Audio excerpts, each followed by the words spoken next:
Good afternoon, late afternoon here in Constantinople, in Istanbul. I had a few questions that I wanted to address.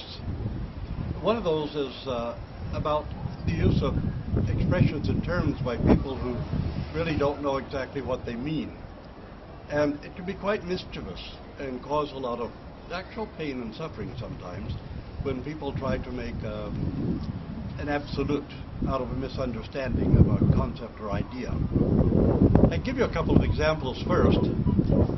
Not too long ago I heard a newscaster, on Fox News of course, saying that somebody only had a parsec of sense. Now, I suppose the idea of parsec conveyed to him an image of something very small. A parsec is a parallax of arc of 1 degree of arc.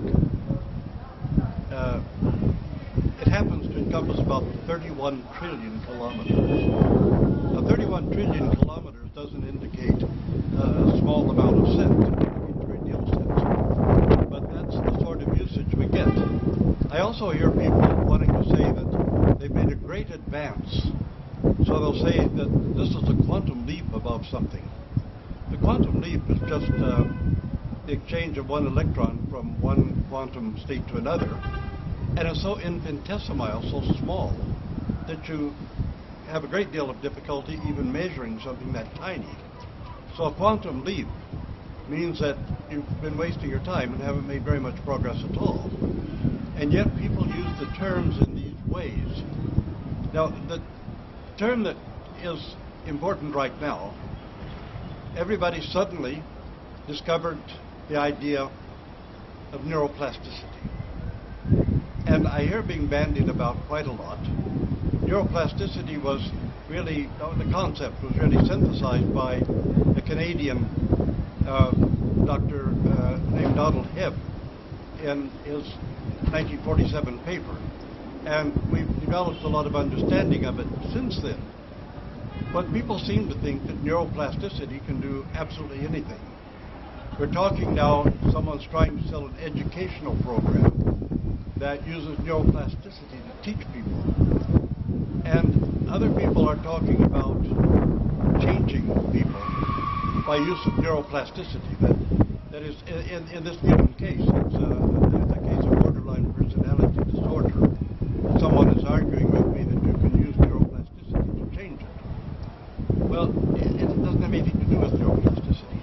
In the first place, neuroplasticity is useful, say, when there's a stroke and one portion of the brain is no longer functioning properly, and through very, very lengthy and arduous training period, you can get another portion of the brain to take over the functions that are no longer active because of the stroke. Now, that's not 100% of the time and not 100% of the functions. But some functions can be taken over through this. Now, the other problem is that neuroplasticity means that we can develop or strengthen existing synapses, neuroconnectors. It does not mean that we can change things that are hardwired in the brain. It means that we can change certain things. If it would work to, say, change borderline personality disorder, it would also work to cure schizophrenia, bipolar disease, Parkinson's disease, all these other things. But that's not the way it functions. So what happens is now we've got New Age people using quantum theory to sell all kinds of snake oil. And now we have half-baked psychologists, and a lot of them Christian psychologists, thinking they can change gay people through neuroplasticity. But the idea that you can change psychiatric situations such as borderline personality disorder.